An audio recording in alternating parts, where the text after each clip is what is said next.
है right temperature of your food, जैसे food amount हो गया, फूड प्रपोर्शन हो गया, तो हर एक खाने का टेम्परेचर भी देखना जरूरी है। अगर कॉम्बिनेशन ऑफ टेम्परेचर गलत चल रहा है तो वो भी अकेले एक विरुद्ध आहार ही होता है। आजकल एक ट्रेंड चल रहा है ice tea, cold coffee, brownie with ice cream. सोचिए आप क्या कर रहे हैं, एक गर्म चीज को एक ठंडी चीज से मिला रहे हैं, कैसे आपका स्टमक उसे डाइजेस्ट कर पाएगा। वैसे भी हम जब भी खाना खाने की शुरुआत करते हैं, जब भी हमें भूख लगती है तो हमारी अग्नि प्रदीप्त होती है, खराब जिसे बोलते हैं डाइजेस्टिव फायर, अगर वो एकदम टॉप पे फायर्ड है और उस टाइम पर उसमें ठंडा डाल दें तो क्या होगा, पानी डाल दिया आग बुझ गई, यानी कि भूख मर गई, फिर थोड़ी देर के बाद वापस भूख लग गई। ये गलत तरीका है। गर्म और ठंडा जो उसके गुण है वो गुण को परिवर्तित मत कीजिए। जो खाना जिस रूप में है, जिस गुण में है, उसे उसी तरह से खाइए तो आपके शरीर में वो एब्जॉर्ब हो पाएगा, उसके न्यूट्रिएंट्स आप उसे एब्जॉर्ब कर पाएंगे और सबसे वो खाना आपके शरीर के लिए तो वो पच पाएगा। अगर ये कॉम्बिनेशन रॉन्ग करते तो वापस वो विरुद्ध आहार ही चल। इसके बाद आता है wrong combination of food, mix match, Indo western. पहले हमारी थाली कैसी होती थी, अगर हम गुजराती थाली खा रहे हैं तो उसमें जो स्पेसिफिक गुजराती फूड की आइटम्स थी वही आती थी, दाल चावल रोटी, नॉर्मल एक सब्जी, एक फरसा, एक स्वीट। अगर एक पंजाबी थाली तो दाल फ्राई, आलू फ्राई, जीरा राइस रहेगा, पराठा नान वगैरह रहेगा, इसके साथ शायद दही रहेगा, पनीर की सब्जी रहेगी। वो पंजाबी कुजीन्स वगैरह जो पहले बात गुजराती कुजीन, वैसे साउथ इंडियन स्टाइल का खाने की थाली तो जिसमें इडली, वड़ा, सांभर, पकवान, उत्तपम इत्यादि सारी अलग अलग चीजें हैं। तो अगर इस तरह से खाते हैं तो सब राइट कॉम्बिनेशन। लेकिन आजकल होता है mix and match, idli fry खाना, वो भी फ्राइड इडली कैसे, चाइनीज इडली। अरे भाई वो इडली साउथ इंडियन फूड है, आप उसमें चाइनीज सॉसेस स्टॉक फ्राई करते हैं, उसमें लोकेशन कितनी अच्छी है, मार मचोड़ के सिर्फ टेस्ट और लुक्स के लिए तो खा रहे हैं। तो आपका खाना राइट मिक्स में होता है ट्रेड से, otherwise mix and match food again is a wrong combination. इसके अलावा सबसे इम्पोर्टेंट जो मैं स्पेसिफिकली कहूँगी कि चीज़ें जो मैं लेडीज ज़्यादा जानती ये जो खाना पकाती है, रॉन्ग मेथड ऑफ कुकिंग, बड़ी बात है सर। हम बोलते हैं ना ओवर कुक्ड भी नहीं होना चाहिए और अनकुक्ड भी नहीं होना चाहिए।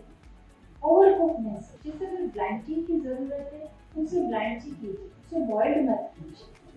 अगर जिस चीज़ को रोस्ट करने की ज़रूरत है तो उसे रोस्ट ही कीजिए, उसे फ्राई मत कीजिए। यानी कि खाना पकाने की जो पाक विधि होती है, पाक शास्त्र जिसे हम बोलते हैं, उसमें पकाने के काफ़ी सारे अलग अलग तरीके होते हैं और हर एक तरीके में एक लिमिटेशन होती है।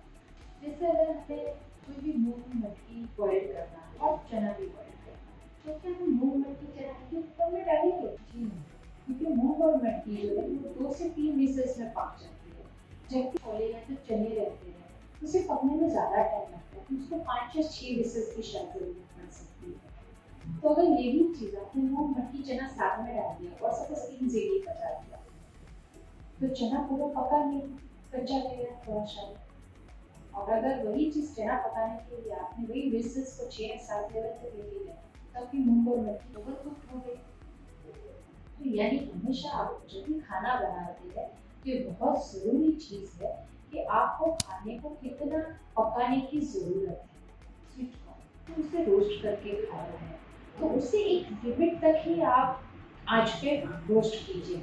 आपने देखा होगा अगर वो एक तरह से ज़्यादा जल गया तो कैसा काला हो जाता है, खाने में भी कड़वापन आता है। तो यही न्यूट्रिशन के साथ भी होता है कि अगर ओवर कुक्ड हो गया है तो न्यूट्रिशनल वैल्यू उसकी कम हो जाती है, और अगर अनकुक्ड हुआ तो स्टमक को डिस्टर्ब करता है क्योंकि वो आपके शरीर को पचाने के लिए तैयार ही नहीं है। प्लस काफ़ी टाइम हमने देखा है कि खाना पकाने में जो मेथड्स यूज होते हैं, जैसे कि एक सिंपल सा एग्जांपल चावल, ऑलमोस्ट 90% से ज़्यादा होता है कि जो चावल पकाते हैं तो उसका पानी फेंक देना चाहिए। सबसे गलत बात। अगर चावल को सही तरीके से पचाना है और चावल में से अच्छा कार्ब्स आपकी बॉडी को चाहिए ना, तो हमेशा चावल को कुकर में पकाना।